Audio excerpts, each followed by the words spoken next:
Welcome back, everybody, for another episode of Bryan's Builds.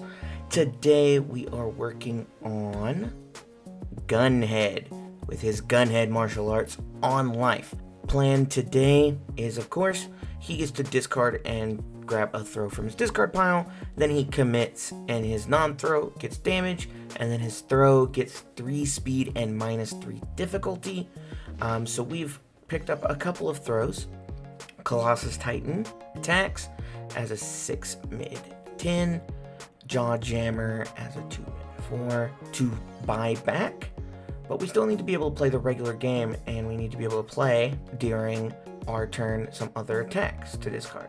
So we want to be able to buy back Colossus with our form, make it a 7, becomes an 8, pay for it, hit them for 10 damage, steal momentum with it, and then answer with something like Thunder Spear Strike or Gouging Needle or Dragon Strike to close out the game with a bunch of extra damage.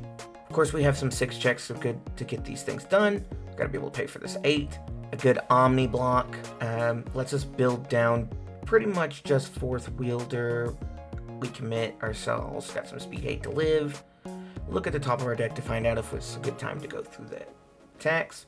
And of course some just good old classics and incredible display. Keiko's new training method without a vision. Researching the answer as just another way to get maybe one more card. Mortal Shapeshifter to get a little bit more damage in on these throws. Do not know who is going to be playing the deck, but we will find out soon. So you'll come back with me in just a moment. Alright, everybody, I am back with Jake, who had to play my Gunhead martial arts list. Jake, what were your thoughts after having played it? I think it is pretty interesting. I think that the character could almost be really good. Okay. What did you like about the deck? I like getting to play a throw for -3 difficulty. That's always pretty sick. It's just pretty weird that it gives the throw +3 speed and not 3 damage. It doesn't give the non-throw 3 speed instead. That's fair. Was there anything you didn't like about the deck? Yeah, that part. I think there's a couple of decent ideas, but there's like sometimes where, I kept drawing a lot of gray. So like you end up in one of those situations and you go, well, I have 1 attack in hand, I can trade it for a throw. That doesn't do me any good. His ability being a first form, grab a throw, hurts him because you can't play attacks, then try to cycle in and draw cards. So you kind of have to put all your draw front loaded, which is very difficult because there's not a lot of draw that just lets you draw for no reason. And you have to as you grab the throw as your first form. So what did you think about the attack lineup that we had in the deck? Colossus Titan attacks pretty good. I like it as an attack for +2 momentum. I feel like this deck has a decent way of getting momentum and plenty of ways to spend it, with there being good EX and powerful attacks to kind of outlet those. I think Dragon Strike is probably one of the better openers in the deck. Being able to play that and then do like Colossus Titan at a -2 essentially, pretty good. Yeah. Were there any attacks that you didn't like in the deck? To be completely honest, I feel like there's not a lot of oomph outside of the 1 or 2 throws. You really need to give, like, you can grab Colossus Titan attacks every turn, which is pretty cool, but I feel like that's kind of like your go-to, and it's a pretty big attack to be throwing at people. Getting to be a 9 mid for 10 is cool until you're ready to play something to kill your opponent. I don't know, I feel like it's really difficult to get there. So did you have any standout moments in any of the games you played? Yeah, there was at one point where I way overcommitted trying to play Colossus Titan attacks and died. That's one of the big standouts. Also, like I said, I had, out of the games I played, I had both games I drew a lot of gray. which kind of hurt. I feel like maybe there's not enough attacks. When I build decks, I usually try to make sure there's 24 to 26 attacks in any given deck. But I think I might be an outlier. Most people tell me I put too many attacks in decks. Well, after looking at it a little myself and kind of watching you play some, I do think it probably needed 1 or 2 more throws to more easily get your first form off. And it probably needed 1 or 2 less foundations to try and make those a little bit more smooth.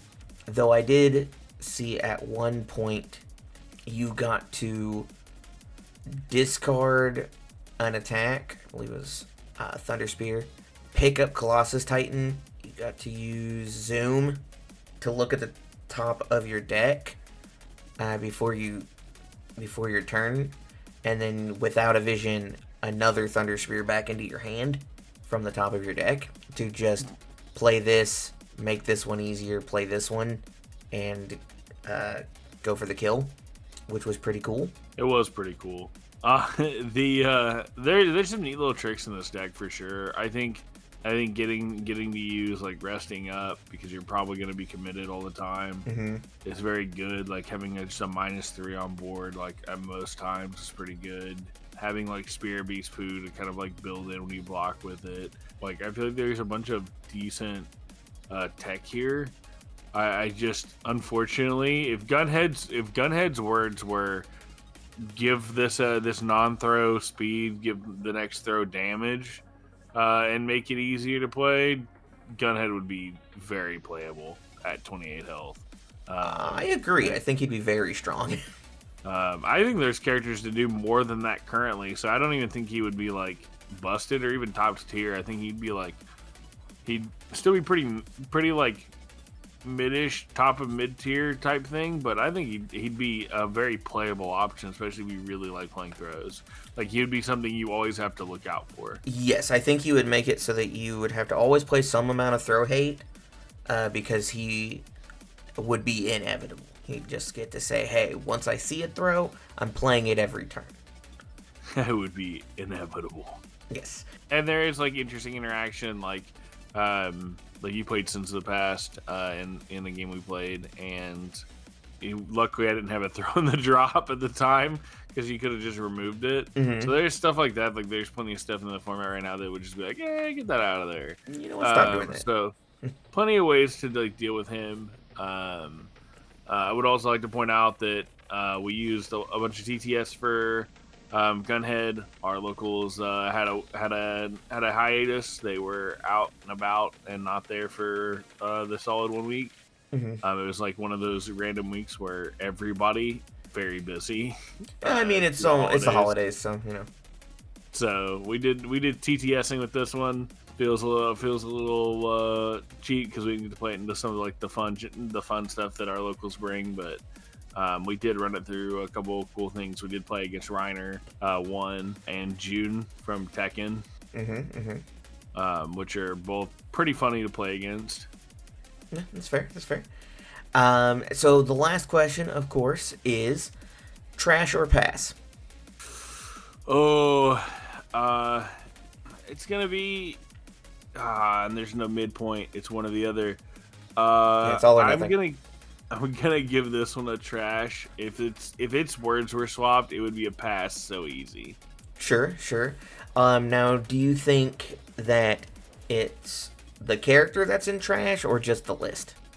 I'm leaning a little bit more towards the list. I feel like there are some obvious changes you can make and really make this like a really fun pet deck to play around like at your locals and stuff like this. I don't know about like topping an event. But you could make this a deck that weekly that takes it home a couple of times that people would kind of have to look out for. But I think overall, like anything beyond maybe surprising your friends, I don't think it's destined for much more. You don't think it's destined for mainstream success? Unfortunately, I don't think it's destined for mainstream success. But it did have a pretty fast friendship. But with Keiko's aid, it's playable. That's true. Anything that can play Keikos. All right. Well, with that, we'll see everybody next week with the next Bryan's Builds. Bye. Bye.